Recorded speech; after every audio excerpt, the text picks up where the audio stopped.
So, welcome to Talking Timber with me, Mike Jeffrey. And me, Keith Fryer. And as I hope you already know, Talking Timber podcasts cover a wide range of topics, and you can get more episodes from our website, www.talkingtimber.co.uk, and on Spotify and YouTube. Yeah, we're there. We're there ready and waiting. So today we're talking to Tom Compton, director of one of the largest specialist temperate hardwood suppliers in the UK, English Woodlands Timber, EWT, and they're based in beautiful West Sussex.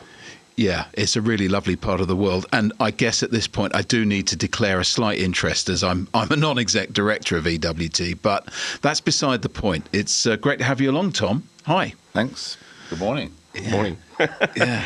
So EWT, their focus is on providing high-quality timber, predominantly UK and French hardwoods, in a wide range of grades. They have on-site machining facilities, which have allowed them to push forward in what has been a very tough market for some time now. And part of their success is down to their strong links back into the forest. And I just remember, I think the first time I came across EWT was reading one of your newsletters and thought, well, this is a characterful business, because the top story was about wild strawberries growing under your bulls in the yard. I do remember that one. We were. It made an impression. We made an impression, yes. Yeah, and then we got the orchids. I've been around there. There's some nice orchids growing here, there, and everywhere as well. And you're very careful with them all. Very careful. Graham's orchids, actually. Yeah. One of our guys. He loved his country flowers. Yeah, no, it is. It's quite special. But at the same time, you know, in fair play, EWT's a commercial enterprise, and it's out there doing its stuff every day of the week. So how did you sort of get into it? What came first, Tom? Forestry or English Woodlands Timber? Oh, forestry. Yeah. I sort of fell into it, really. I was very lucky. When I was about 10, my grandparents retired, didn't live far from here, and decided to buy a wood as a retirement project. Yes. Just like that. Right. And my job when we went there was to cook the sausages on the fire. So I thought, well, this is good. And teenage years continued. I wasn't clever enough to be a doctor, like my old man. Oh, is that what? Yeah, yeah. I see, yeah. And I ended up deciding I'd take forestry at Bangor University. Yeah. So I studied a BSc in forestry. Yeah. And but through that process, I got really interested in conversion. And whilst I was at university, this is late 80s, we had a very significant event in the southeast in 1987, October. The big storm. Big hurricane. Yeah. Was that 87? 1987. I think October the 16th, 1987. Yeah. So once in a lifetime event, which decimated some beautiful woodlands in the southeast, particularly, including probably 20 oak trees in our little wood. I think Tunbridge, was it 7 oaks came down to 1 oak or something like that? 7 oaks that one night, yeah. Yeah. Oh, that night, rather, yeah. That's right, but they're still called 7 oaks. They haven't renamed it 1 oak. Yeah. I think they've replanted them since then. Okay. So my first little bit of timber conversion was trimming up oak trees blown over in the storm. Yeah. Wow. And I just loved it. Yeah. Because you open up all these many years of history. As a forester, you spend your time trying to grow it. Yes. But the story that's inside the wood is really nice. Yeah. Yeah. So after you'd done your BSc, what was the next? So what was your first job? My first job was I just literally wrote to management companies saying, please give me a job. Right. And I was lucky enough that English Woodlands, which is the origin of English Woodlands Timber, they employed me, and that was over in East Sussex, and I worked for them for 7 or 8 years.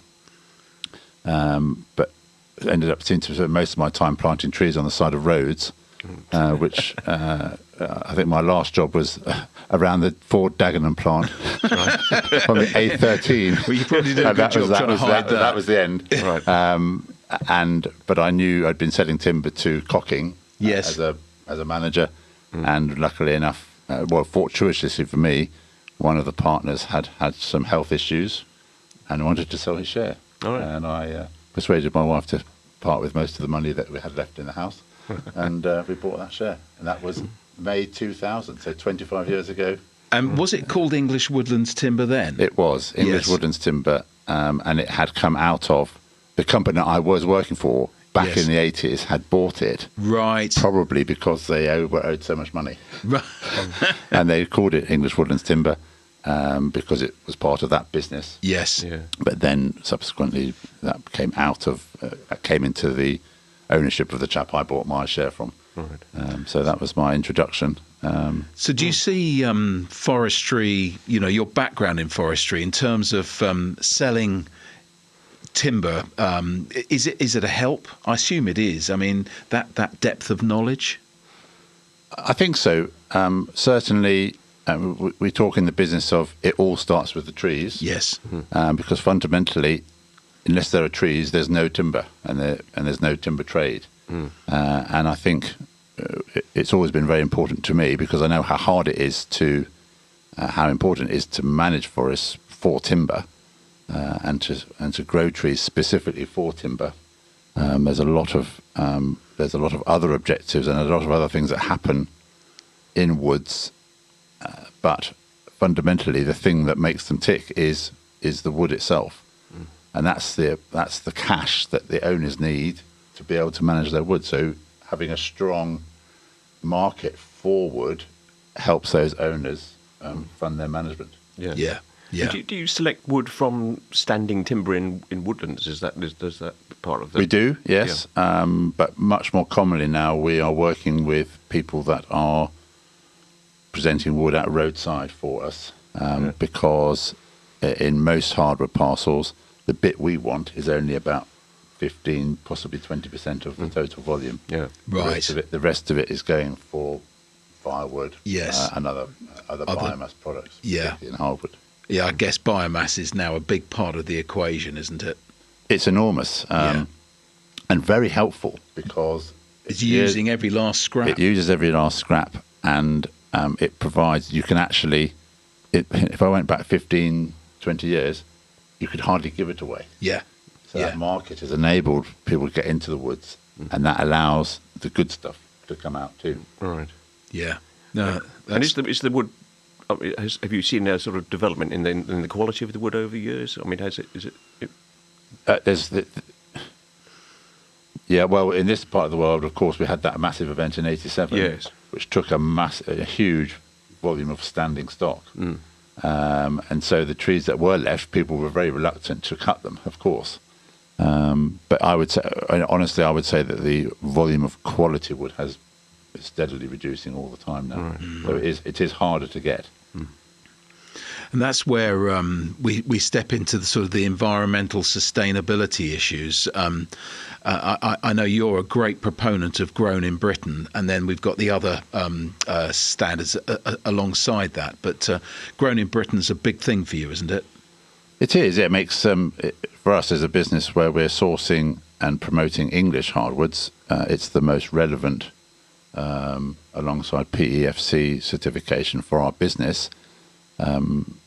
Just a word on Grown in Britain. So I think they just had they're now 11 years old. We were Right. one of the founder members of. Yeah, Grown I in know. Britain. Yes. And I think they've now established very hard establishing a brand, but I think they've done a great job.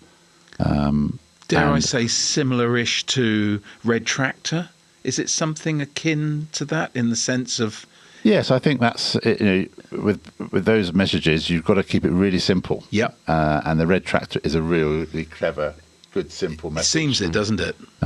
So I do like simplicity. Yeah, yeah. But Grown in Britain, I notice it more and more as the years go on, and they've had some pretty good levels of PR about it. But ultimately, it's a force for good, isn't it? It's about caring for our forests. It is a force for good, and I think that it's really important that people understand that if you have a good market for timber, that means that the owners can manage their forests. Yeah. And that means you have really good benefits for biodiversity. Those forests provide a lot of public benefit through recreation. Many non-cash benefits arise from forest. Obviously, carbon sequestration is very topical. Yeah. One thing I did notice, actually, I'm not trying to trip you up, but you mentioned Grown in Britain and you mentioned PEFC. Yes. But you missed one out, didn't you? FSC. So FSC. why did you not mention them just now? Well, FSC, interesting. So FSC led the way, really. Well, that's why I expected you to say it. And we were actually one of the first hardwood mills to become FSC back in the day. Right. Yeah. But what we found was that, for example, if I wanted to sell some English ash, I had to buy that from a wood that itself was certified FSC. Yeah. Right. And the barriers to that for many owners were quite high. Yeah. And so the pool from which we could actually source the material became quite limited. All right. So it's not easy for small woodland owners to. Very difficult for small woodland owners, and even for cost effective. And there are many larger estates that they actually decided to go down that route. But to be honest, the standard and the requirements on them became ever harder. Yeah. And it's understand that FSC really was started with the tropics in mind. Yes. And they did, and I think they've done a really good job. Exactly. In that, it's horses for courses, I think, a bit, isn't it? FSC, we actually decided as a business that FSC was no longer appropriate for what we were trading, which was only one limited product range, which was oak from Croatia. Yeah, it comes from an FSC. Comes with FSC, and it's great. But as our business needs changed, there was just no point us carrying it forward. Yeah. And is PFC, in your experience, as widely known as FSC? I mean, do your customers sort of acknowledge it and appreciate at PFC? They do. Very, very few of our customers actually ask for the certificate. Yeah.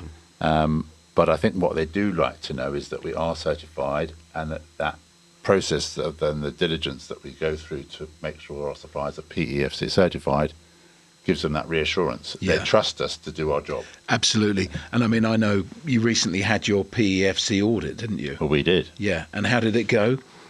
Well, much better than the year before. Yeah. I think it went really, really well, didn't it? I think we were all done and dusted in a couple of hours. So that was great. That pretty much says everything about the way the company runs, that the standards are very high on that. And I think for people who are buying, let's face it, what are very expensive top-end goods, aren't they? UK and European hardwoods. They want to know that the provenance, they want to know that every element of that product is really, really good. Absolutely. But for us, it's more than just the tick in the box. We're really interested and share with our customers. So we not only record its certification status, we can record, certainly in the UK, literally the wood it comes from. And that story and that connection for some customers is really valuable. Yeah. Makes them feel, it differentiates the thing they make from their competitors. Yeah. So they can have conversations with their customers, and their customers can share with their friends when they come and sit around a beautiful table or look at their nice joinery. So the end users actually use the certification as a absolutely, plus for their products. Yeah, no, it's really, and from a promotional point of view, we find it really interesting and helpful to our customers. Yeah. Do you think? I mean, I'm flipping back to Grown in Britain here. Is that label sort of widely known? Do you think and appreciated? Do you get much feedback about Grown in Britain? We're very aware of it because we're a certificate holder. I don't think the wider public are as much known in it. People come to us and they say, I want to buy English because they have an inherent like for doing that. But whether it's actually comes with a certificate, or they're happy for me to say it came from that wood over there. Yes. Literally, and that's good enough for them. Which is fine. But I think it's really important that we have a third-party audit process, and we support Grown in Britain in its work, because there are many other wider messages around Grown in Britain that is not just timber supply.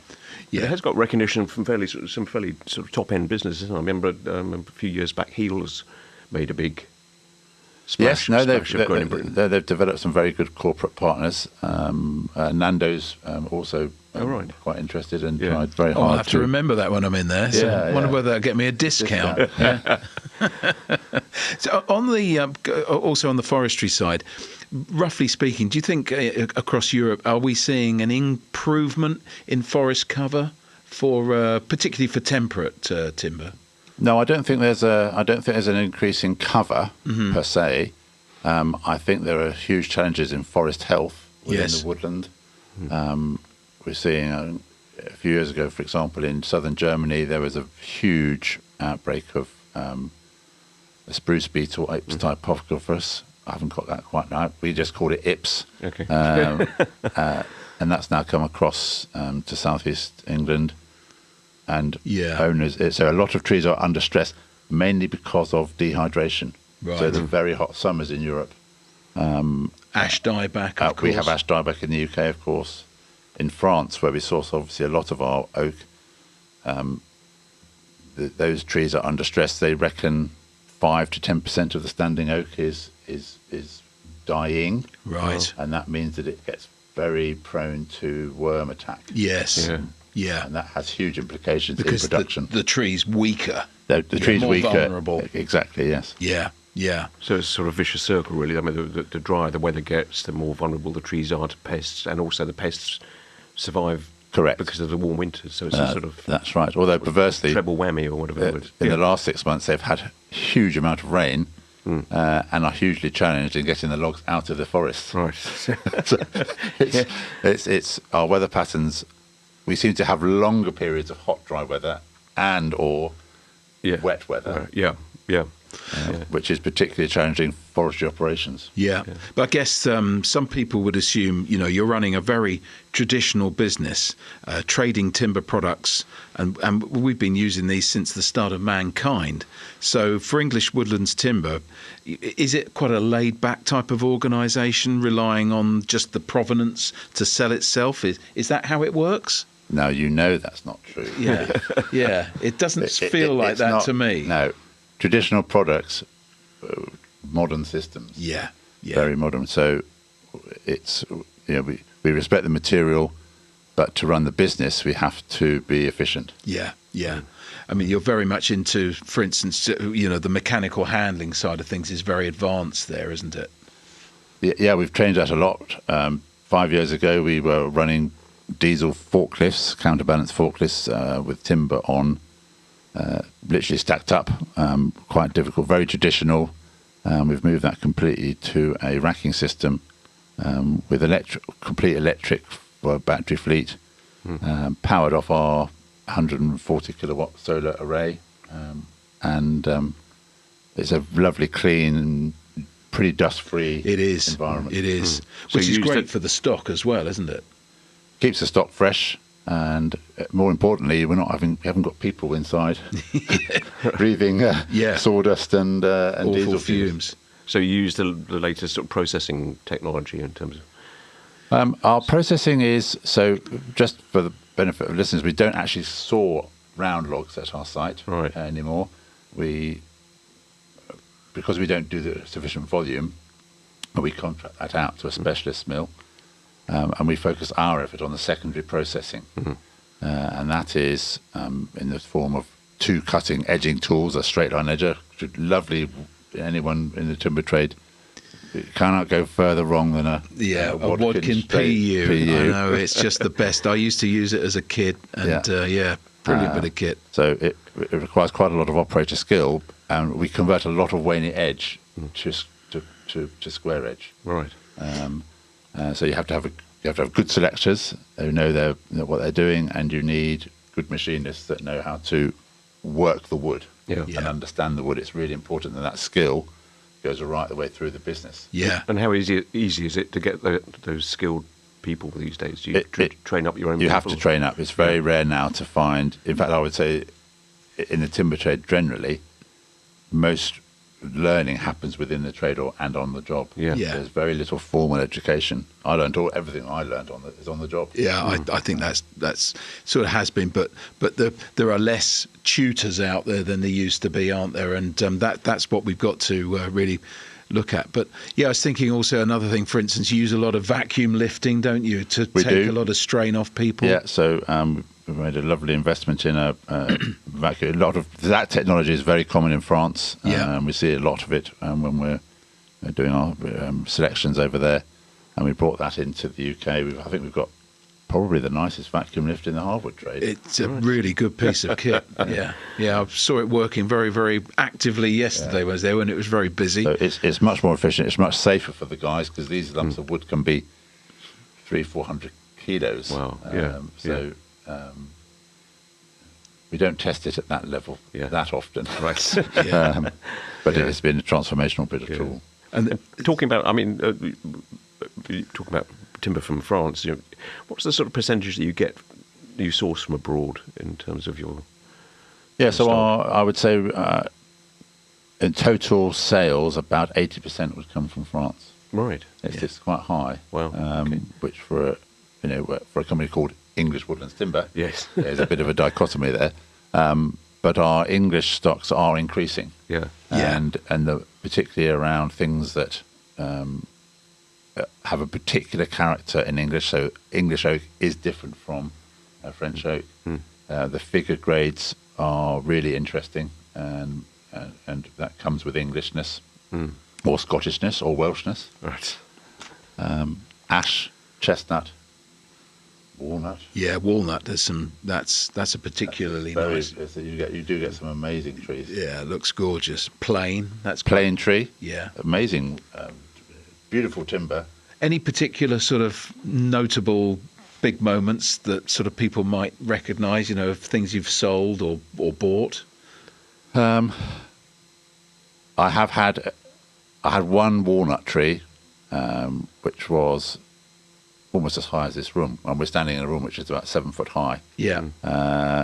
And it was like a bar of gold. Really? It cut beautifully. It's made some very, very impressive tabletops, about 12 foot long and about 4 foot wide. Wow. That are probably, I think out of one log, we ended up helping probably 10 or 12 individual customers. Wow. So they've all, somewhere around the world. Yeah. Are some amazing walnut tables. That was a special tree. I bet. I remember the tallest ash tree, wasn't The it? tallest ash tree, yeah, well done. How tall was that? It was tall, but it was in the Guinness Book of World Records. Yeah. 1974. And it was still growing in 2022, so it must have been a bit taller then. So, can you remember what the length of it was, or the height, or it was blooming big. It was blooming big. Blooming big, that would do. It was the usable timber was let me think, 25 meters of millable timber. So and about 80 foot. It had grown in a valley in Yorkshire. Sadly, had fallen over it, sort of leaned over it in Storm Arwen, and in the way of the timber trade, I was walking around a yard in Yorkshire, and the owners said, "Come and have a look at this. What do you think?" And I was like, "Oh yeah, Got to have that one. got to have." And it was just, well, I've got to have it. Yeah. Was there Whatever the price. Was there competition for it? Did anybody? There might have been. I don't think I was the first person to look at it, but I'm from the south. And they're from Yorkshire, and they thought, well, he's got a bit of money. He won't care. Did you follow up what was made from that timber? We did. We promoted it, and people connected with the story. There were some very nice tabletops made from it. Yeah. Actually, a guy works not far from here. We're in Petersfield. Yes, in beautiful Hampshire. Beautiful Hampshire. He's made some beautiful furniture. It's gone into the local market. It's all gone now, I'm afraid. Yeah. But it didn't last long. I've got some other special ones. Don't worry. You always do. I mean, that's the beauty of exactly what you do. And we've talked about sort of some of the species. I sort of had a little note here to maybe sort of run through the top 10, but I think we've pretty much covered the ones. But you also do quite a lot of cladding, don't you? Quite a lot of cladding material. Yeah. It's a huge market, cladding. Lots of different products. We keep ours pretty simple, solid. It's solid wood, and it's either oak or chestnut or the softwoods. So the English softwoods, larch, Douglas fir, and western red cedar. Yeah, yeah. So you Can they be left to weather sort of naturally? Yeah, they're all naturally durable. Right. Yeah. So they're just sawn, air dried, and then put on the side of your put it on the side of your building. It's a bit more complicated because we can profile it, make it look nice. Yeah. Yeah. And is cladding increasing in popularity, do you think? I mean, I think it's a huge market. Yes. Yeah. I think it looks really good. It's got great thermal properties. Most of our customers mostly into the domestic definitely architecture.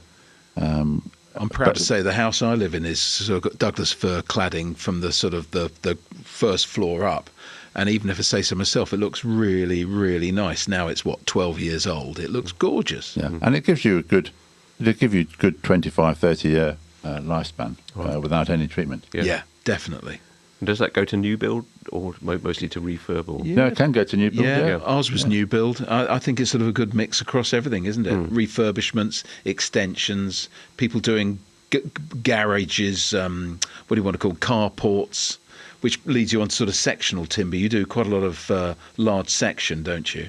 Yeah, so through our oak beams, in any size a customer wants, within reason. We do get some crazy requests sometimes. Yeah, I bet. Often tie beams over internal swimming pools. Oh, nice.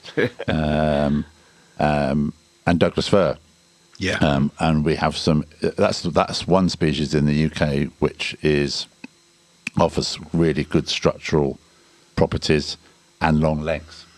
So Douglas fir and there's a lot grown around here. I was going to say the availability is pretty good. I would think it is pretty good. And if I go back to my forestry days, when we're thinking about what to plant, Douglas fir is right at the top of the list for softwoods. Because forestry these days, I mean, maybe I'm wrong, but in my head I've got it that if we go back to post-war, it was all about putting down Sitka spruce by the 1,000 acres, and maybe not much of the sort of the other timbers, but now we're getting more of a mix being planted, are we, or is that not true? Well, it's sort of true. I mean, it's certainly up in so Sitka spruce likes a lot a humidity and wetness. Yeah, so Scotland's very good for Scotland and northern England. Down in the south, they were much more. They used a lot of different species. Yes, and these mostly came from America, right, west coast of America. So Sitka spruce, particularly. Western red cedar, Douglas fir. Yes. Yeah. You know why it's called Douglas fir? No, go on. No, I don't know. So the seed was brought across by a Captain Douglas. Okay. But he was he paid the local Indians to go and collect all the seed. Yeah. There was obviously a rate per sack or something. Sack. Yeah. And they were pretty cute because they knew that the easiest way to go and get it was to go to the nests of certain birds and other things who would collect it for them. But they would nip out all the important bits of the seed to stop it germinating, so they had a nice winter store. So they just gathered all this stuff, put it in the sacks. Fantastic. But it didn't all grow. No. But France has got a huge resource of Douglas, or Douglas, as they say. Douglas and the silver firs as well. And maritime pine as well, maritime pine, yeah. At French, they have a lot. It's not just all oak. They've got a massive softwood resource as well. Right. And going back to the projects that your timber is used for, I mean, are you... You said you followed what happened to the ash tree and the walnut. I mean, is it something you always sort of try and keep tabs on? What happens with that? Luckily, we have so many customers we can't. All right, or not every one. Yeah. Sorry, I've just lost my thread on the question there, Mike. Just what the timber is actually ends up being used for. Oh yes, we do. Yes, and we really like our customers to. Show us what they're doing, and we really like promoting their work as well. It's a cross fertilisation, isn't it, of that helps promote both ways. Yes. So what other interesting projects have struck you recently over the years? Well, we've done some really over the years. We've been lucky enough to be involved in some really interesting projects on amazing buildings. The first one I was involved with was very thin oak glass for the grid shell building at the Wheeldon Downland. Yeah. Oh, right, yes. That's a beautiful structure, isn't it? That was a beautiful one. and the first grid shell that was built in the UK, I think. Oh, was it? Yeah, I remember it now. I can't remember how long ago it was. About 30 years back, 25 years back? It's got to be. Wow. It is 20. It must be 25 years. Yeah, yeah. Beautiful structure. And that led on to another grid shell, working with the same carpenters, the Savile Garden At Windsor. at Windsor. Yes. And that was English larch. And we worked with the estate, Windsor Estate, to cut some European larch trees planted in 1920-ish. Yeah. And we had to use those trees because you needed the demands of the structure required the larch to be graded to C30. Wow, that's pretty tough. Very tough. Yeah. And I think we took about 300 cubic meters, and we sawed it to these actually not very big section sizes. No. I think it was 3 by 2. Yeah. And I literally hand graded every piece. Yeah. Which was it was a very interesting job. The other thing, we had to make sure it was sap free. Yeah, of course, for obvious reasons. For the longhorn, not have longhorn beeches in it. Yeah. Yeah. How has that weathered and lasted? Is it? It's still up. Yeah, right. Touch wood. Yeah. Though it was the larch structure was great. It had an oak skin over the top, so a zinc top, zinc weathering, and then oak on the top. The oak, I think, has had to be replaced. All right. Okay. But we're sort of going to have to wrap up in a few minutes. But just trying to think about things. I mean, in terms of the world of timber that you're involved in, which do you like most? I mean, is forestry still in your veins deep down there, or is it the trading side, or what excites you most with the industry? Well, forestry is very much in our blood. Yeah. We have a whole other company managing forests across southeast England. We employ 7 foresters. We're planting lots of trees. This year we planted 100,000 trees. Wow. Across 3 or 4 sites. So we're doing our bit. We're not just taking it out at the back end. Yeah. And foresters pass on in their generation to someone else. So we are benefiting from the work someone else did. Absolutely. 80 to 100 years It's ago. like what they say: plant pears for your heirs. It's the same thing, isn't Something it? like that. Yeah. So I really love that part of the business. Yeah. But I also like trading. Yeah, I can see. Yeah, I know you do. But also it's the joy for me. The real, if you could give me my best day, would be take that our world record ash. Yeah. We found the tree, we converted it, we dried it, we really looked after it, and then we presented it to someone who can make something beautiful, which is going to last for a very long time. Yeah. Yeah. And knowing that that you're not just. I'm sorry, guys. You're not just a pack trader. Yeah. That would kill me. Yeah. The joy of seeing that being involved in the whole process. Yeah. Is what makes it special. Yeah. So you haven't lost your enthusiasm for the business at all? Yeah, absolutely not. No, that definitely comes across. So where do you see the business in a few years' time? What have you got sort of plans and? Well, maybe. I think the business is going to continue to thrive. I think there's a real place for solid wood. People really like it in their properties. It's not easy to do, and I think there are a lot of people in the trade maybe finding it hard at the moment. And I really, I'm with you. But let's just keep doing our job really well, and we'll be rewarded with good business for years to come. Great. Yeah, that's great. Oh, thank you very much indeed for coming Yeah, it's along. been It's been really great to have a good old natter. Yeah, and hopefully people listening in sort of get that vibe. It's very important because, sorry, just our last point, just to sort of prove you do a lot online, don't you? We do a lot online. We were crazy enough to start thinking that you could take a picture of a board and put it online and someone might buy it. Yeah, and they do. My God. Well, and for a long time, they didn't. But then, March 2020, something odd happened. Yeah. And suddenly, our little online experiment, it probably kept us alive. Yeah. So when you say online, you're using social media and. Well, we were literally making it available through the website, Right. and then promoted the opportunity to do it Yeah. online. Yeah. We all laughed that it was Tinder for timber. Yeah. But there was a lot of swiping left. Well, you have to tell me, what does left mean? Or no, let's not go there. No. They let's say not go grinder there. for timber.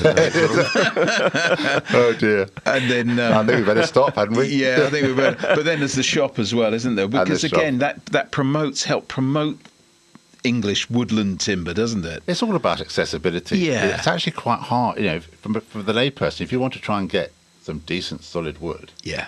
it's quite hard. Yeah, but coming to a place like yours, And welcome people. yeah, Let them have absolutely. a look. Take away some of the mystique. All timber people, they like to touch and sniff, Yeah, yeah, yeah, and giving they customers. You can connect with your customers if you you can connect over a piece of wood. I'm selling it, you're buying it.